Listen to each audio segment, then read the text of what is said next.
Hey everyone, how's it going? Octopus here. Welcome back to 7 Deadly Sins Grand Cross. I'm going to give you all my tips and tricks that I do in the game to make sure I run through it very efficiently, very smoothly, from equipment, gear, switching, plus one-ing, all that good stuff. I'm going to give you all the tips I think that you guys should need to get through the game just a little bit more comfortably, because there's a lot of stuff to do, and sometimes you just go through so much that you got to kind of get burnt out. And I kind of have a way of playing where I try to get through everything very efficiently, because I have two baby girls. I got Zelda and Penelope, my two daughters, so the less time I spend playing this game, the more time I spend with them. So I want to pass on all these tips and tricks to help you guys get through the game as quick as possible, just so you can do whatever else you want. If that's more farming in this, that's great, you know what I mean. But here's all the tips and tricks that I currently use for equipment.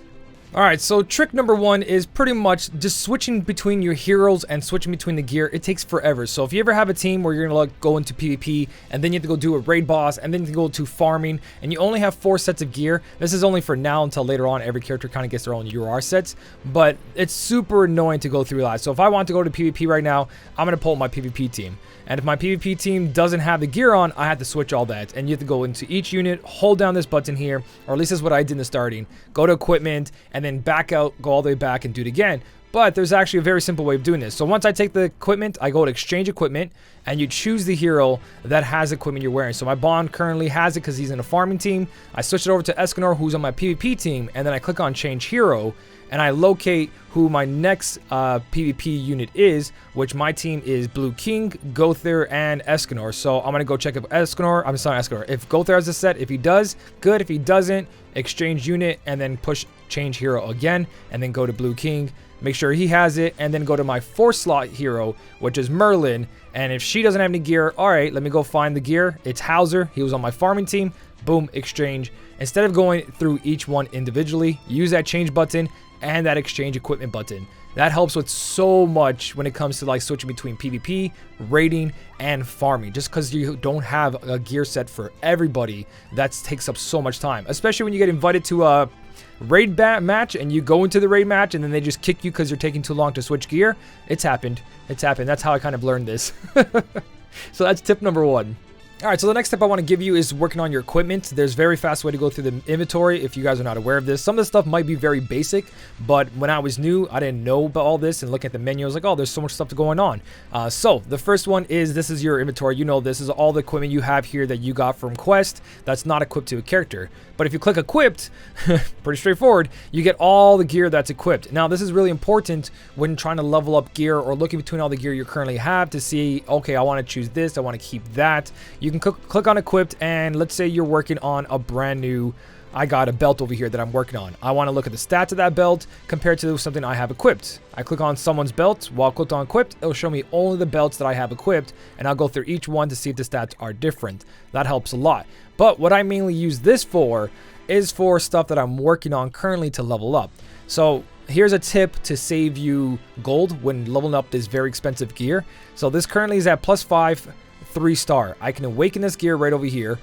That's going to cost me all the good stuff, and it's going to bring it to the 4-star stage, which has a 20% chance, that was a bad roll, of anything happening for enhancing +1, 2, 3, and 4. So if I try to enhance this right now, it says I have a 20% chance, right? So as I'm going through this, I got a 20% chance of this going to wow, that was pretty good, to going +1 and then +2 and so on, right? So there's a lot of chances of failing, which is a lot of gold spent, and it's very, very expensive leveling up your SSR gear.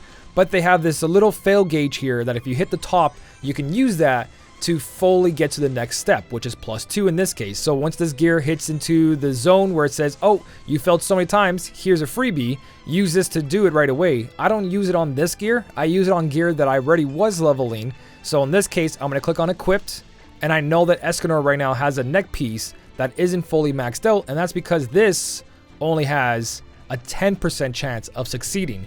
So instead of sitting here spending 40,000 a roll, I go on my lower gear, I roll those, and when they go into the failure, I take this gauge that I got from the previous gear, click on, and then I give it to this one. So this way I save a bunch of gold because a 10% chance versus 20% chance, and the gear is cheaper on the other one, saves you a ton of gold. So this is a huge tip and a way to navigate between it. So now instead of me sitting here, let's pay 42,000 at a 10% chance, I just go back, I click off equipped, and then I go back to that belt I was working on, and I go and enhance. Now I have a 20% chance at 33,000 per roll, and it costs less redstones. So I go back here and I let this go on, and if it goes to +5, then that's great. Then I go work on my next piece. I got +2. See, 20% chance happening versus 10%.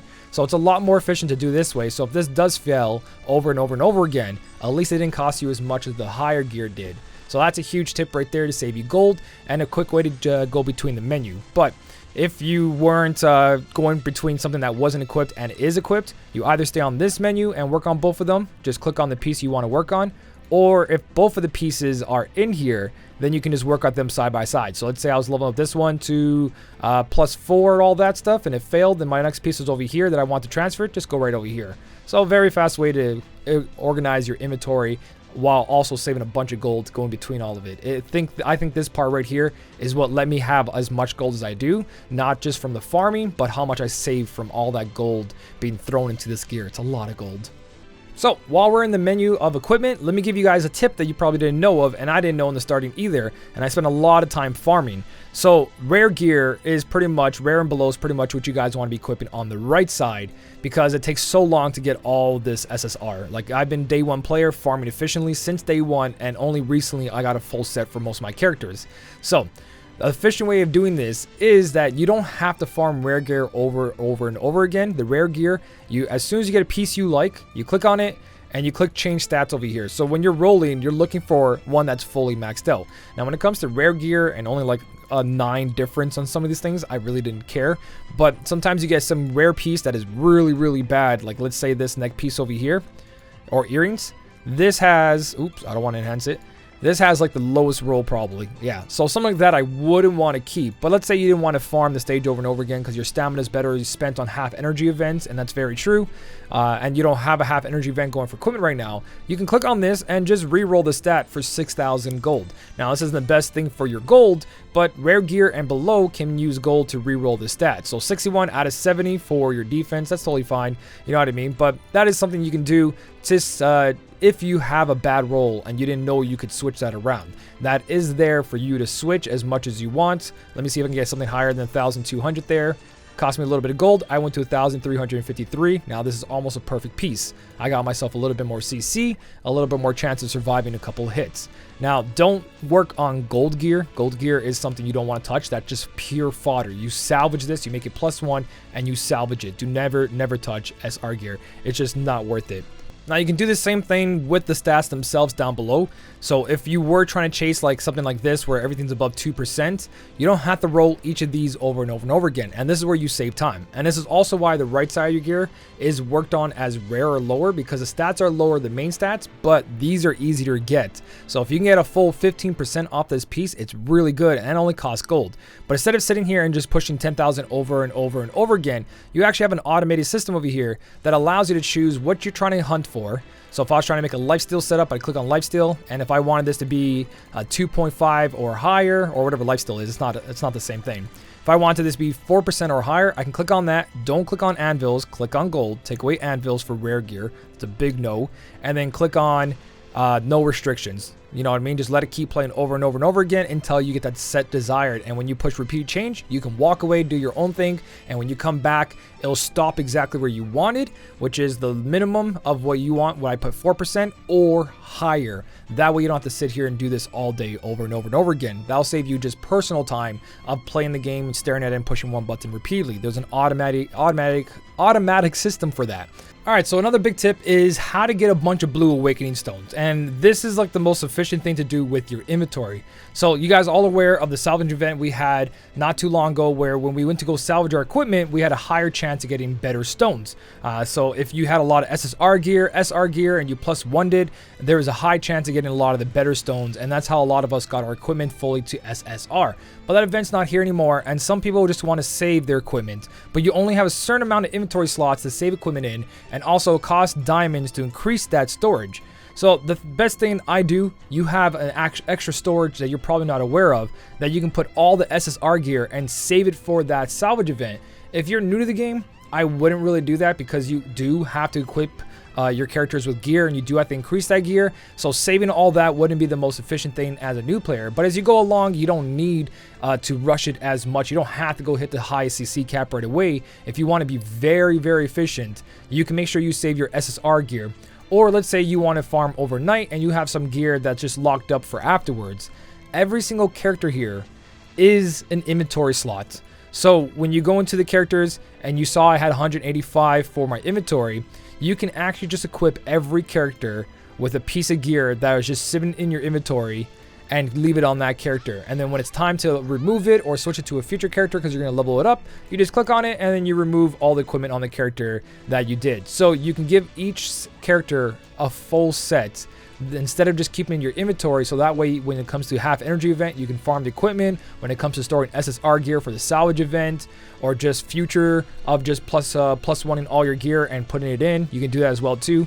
And you can tell how much inventory slots you have. If you click on equipment, you come over here, it says I have a total of 185 and I have 54 pieces of gear equipped. That does not go towards this. This is all the pieces I showed you before that I was looking at. That are equipped and not equipped. So this is everything I currently own altogether, which is over 100 pieces. So that 54 that's equipped, that's its own inventory slot. So if you want to save some space, if you want to keep some gear and you're not sure, or you just want to save it for the salvage event, just go find a character that has no gear and equip it. So if I equip this and then I go back to the inventory that I just showed you, I went from 49, I believe, to 48. Sorry, 55. 54 to 55. But I went from 49 to 48 for inventory. You guys can see it took away from the actual inventory and it went to the equipment slot, which is pretty much infinite. Not infinite, but to the maximum of each character times 6. So one character has 6 slots, next character has 6 slots. So that's a really good way to get rid of a lot of equipment that you just want to save and not worry about in your inventory space, so you never cap out during those farming events. So that's a really good way to get efficient inventory space out of your characters. So that's pretty much all the tips though. Hopefully something here helped you save time, save gold, save on farming for certain equipment. You can just reroll stats, or just looking forward to the future, because the anvils are honestly your biggest resource when it comes to making your character stronger and getting your CC higher for PvP to go first. So all this, hopefully something here from the basic to the advanced helped you guys out. If you did enjoy the video, don't forget to hit the like button. And as always, thank you so much for watching. Keep on smiling, and I'll smell you later.